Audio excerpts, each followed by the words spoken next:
Imagine this.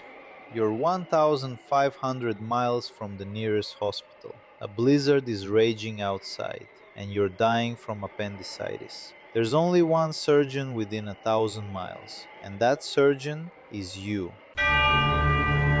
This is the true story of Leonid Rogozov, the man who removed his own appendix in the frozen hell of Antarctica. April 1961, Soviet Antarctic expedition.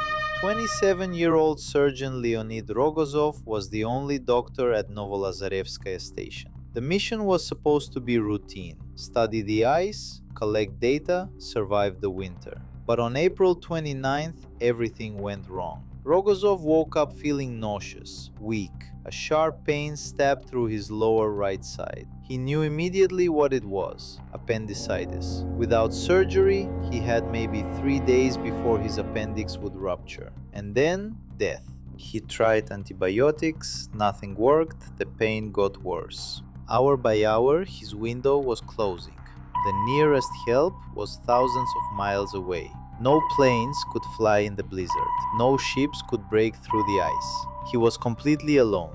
Rogozov faced an impossible choice: do nothing and die, or attempt something no surgeon had ever done successfully: operate on himself. On the night of April 30th, 1961, Rogozov made his decision. If he was going to die, he'd die fighting. He gathered his colleagues, meteorologists, engineers, mechanics. None of them had any medical training, but they were all he had. Rogozov instructed them step by step. You will hold the mirror, you will hand me instruments, and if I pass out, you will inject me with this. He couldn't use general anesthesia. If he fell unconscious, he'd die on the table. So he chose local anesthetic, just enough to dull the pain, but keep him awake for the entire procedure. At 2 a.m., surrounded by terrified colleagues, holding a mirror and a flashlight, Leonid Rogozov began cutting into his own abdomen. He made the first incision, 4 inches long. Blood poured out immediately. He worked blind, looking at his own organs in a mirror, everything reversed. What happened next was so intense his assistants could barely watch. One of them fainted, another had to look away. But if you're still watching this, you're stronger than they were.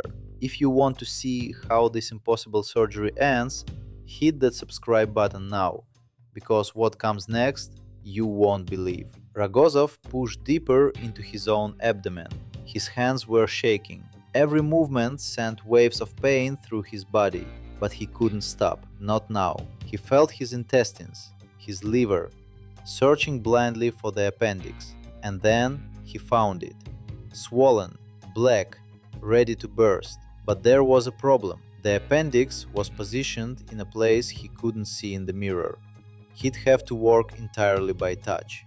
For the next 30 minutes, Rogozov operated in silence. His colleagues could hear him breathing heavily, groaning, but he never stopped.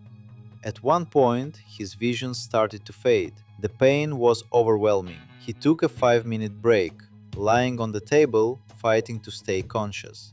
But then he sat back up, picked up the scalpel, and continued, because giving up meant death. Finally, after 2 hours of surgery, Rogozov's fingers closed around the appendix. He cut it free, pulled it out, and dropped it into a metal tray. But the surgery wasn't over. He still had to close himself up, layer by layer, muscle, tissue, skin, all while staying conscious.